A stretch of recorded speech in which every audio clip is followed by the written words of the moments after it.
Bağı yığdığım otlarla yemək hazırlayıram. Yox, bu zarafat deyil, həqiqətən də. Bugün bağda alaqlar var idi, onları təmizləyirdim və gördüm ki, içlərində çoxlu gicirtkən, əməm-göməci, daha sonra cüncülüm var.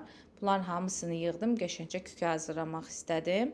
Çünki bunların hamısı çox vitaminli, çox xeyirli bitkilərdir və həqiqətən də təbiətin bizə verdiyi bütün bitkilər sağlamdılar, xeyirlidirlər.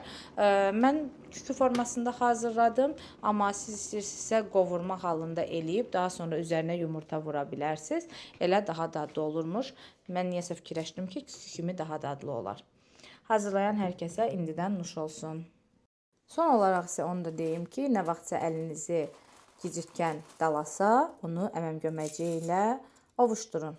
Çünki belə bir deyim var, gicirtkənin daladığını əməm-göməci yalayır. Özünüzə yaxşı baxın, hələlik.